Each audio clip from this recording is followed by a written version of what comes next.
Hi guys, in today's video I am going to be doing a piece of art using the Chameleon brush markers.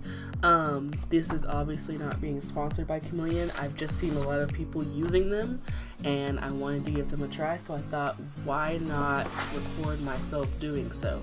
I got the 22 deluxe set for Christmas, so I thought this would be the perfect time to try them out. I also have a couple of the smaller sets of the Chameleon markers to go along with them.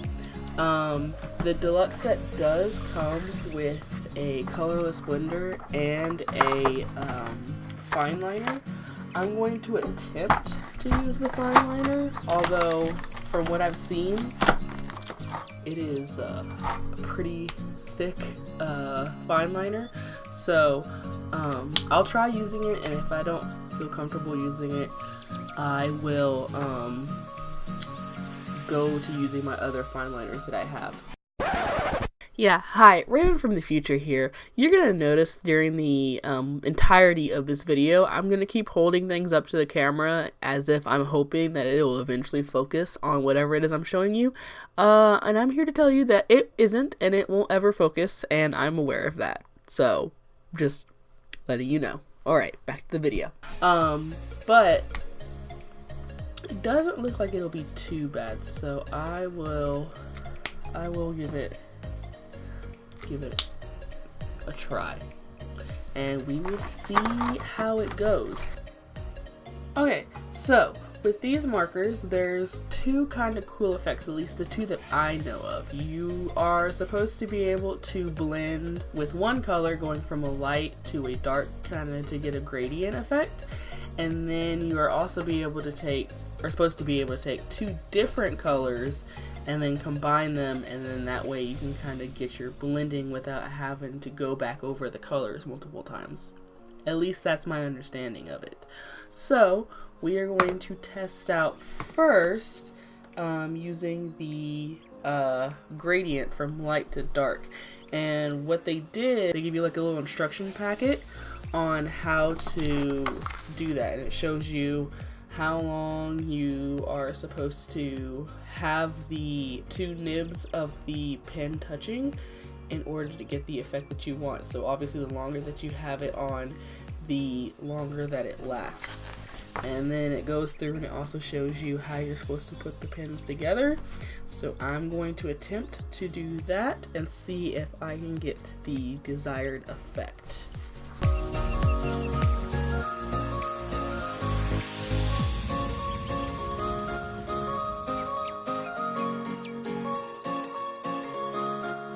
Alright, so I had the marker held for about 20 seconds, so we're going to see if, well, it's obviously very light. Oh, there we go. And it does work, so at least I did that right. Okay, and then we compare it to our instructions. We can see that it is about the same length as the 20 is. Alright, so after doing some research, I have learned that you have to have the color caps that they sell separately to be able to do the two color blend the easy way. But after looking around, I have seen some people do it this way, where they just take the two brush nibs and they touch the tips together. So I'm gonna do that because I don't have the other the color tops, so we're just gonna do it this way. So I'm gonna take the grass green and I'm gonna put it on top of the sky blue, and I'm gonna hold it for about 10 seconds or so that we can see if we can get this to go from a green gradient to a blue. I believe that if you want whatever color you want to start with, it has to go on top, and the one that you want second goes on bottom. I'm not sure, but we're gonna find out here in a second. Alright, I think that's enough time, so let's see if I can get a color. Alright, so that is obviously a very dark green. And then as we go, let's see about how long we can go. Oh, and there we go. It's transitioning into a light sky blue. Alright, so, and as you can see there, it went from our very dark grass green to our light sky blue. And like I said, apparently the easier way to go about doing this is using the color caps that they sell separately, but I don't have any of those, so I'm just gonna have to go with this method of touching the tips until I get any other markers. I'm gonna go ahead and try coloring a piece with it and let the time lapse begin.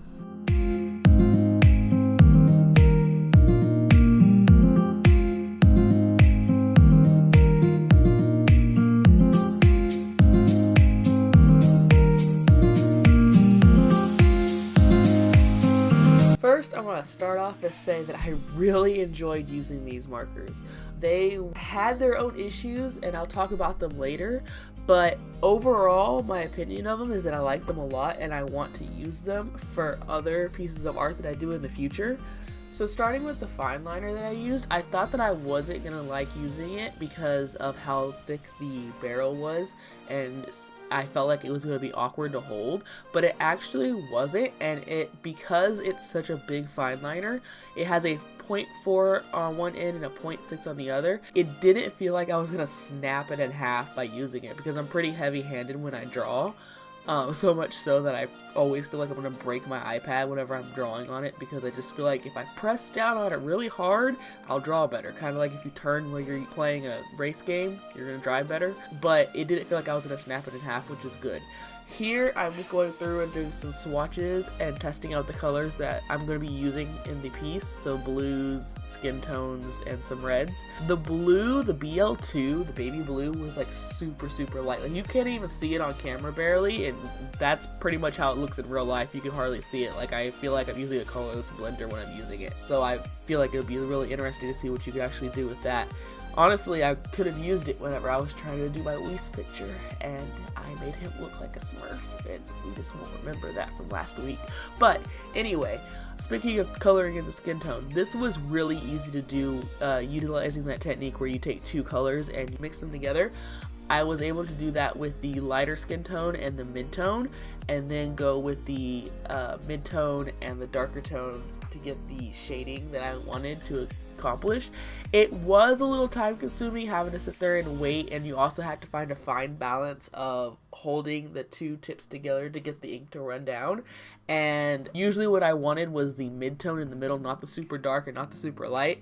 And it takes a little bit of practice to get a hang of figuring out when you're going to get that mid-tone. And the also downside is that the mid-tone doesn't last for very long, so you have to end up doing it multiple times just to get all the areas you want colored in that mid-tone colored. However, I will say this is probably the best for my skill level that I have gotten the skin tone colored in, and I was actually really happy with it when I was done with it, and I didn't want to touch it and mess it up anymore.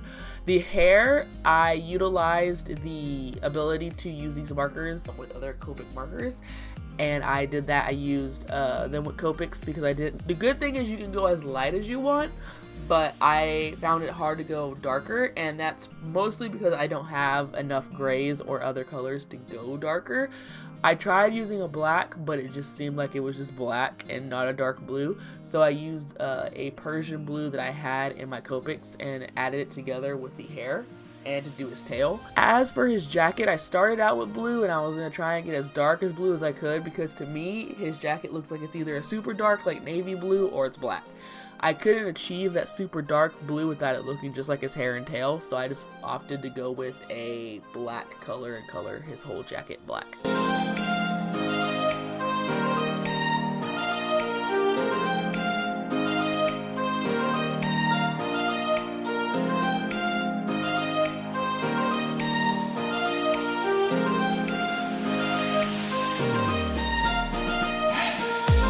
Now, a big issue that I did run into when using these markers is they even say in the instructions that you cannot color very heavy-handedly because it will spread out the bristles on the markers more, which I guess is why you end up getting a whole bunch of extra nibs in all the packages that you buy from them. And they did say at the beginning, because it starts out with a fine tip and then the bristles come out more like a paintbrush, and that's supposed to happen.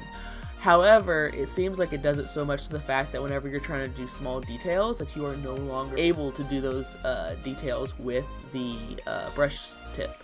So I ended up having to use the bullet nib a lot more than I am used to using a bullet nib, which in the long run isn't a big deal because I mean it's there for a reason, but it's also, you just gotta switch back and forth, added with the fact that you have to take off the caps and stuff just to blend. But in the long run, I feel like it's still worth it because I don't have to buy 16 markers just to get every shade of blue. I can get most shades of blue, especially the lighter colors, with just one marker, and then if I wanted to I can add it with another color and try and get a different effect with it, and I don't have to have, like I said, a whole bunch of different colors just to do that.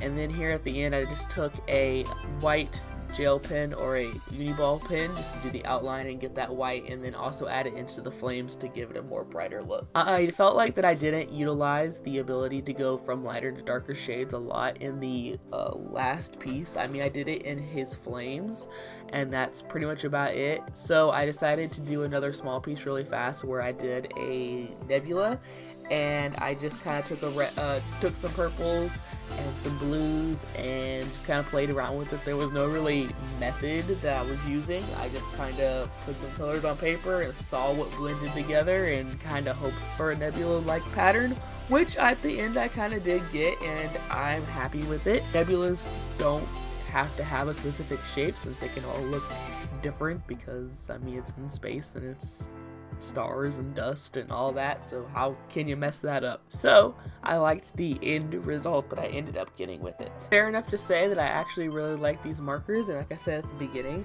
that I plan on using them for other stuff in the future. Let me know if you like this kind of video where I take markers or paint or whatever and I just go through and kind of see what I can do with them.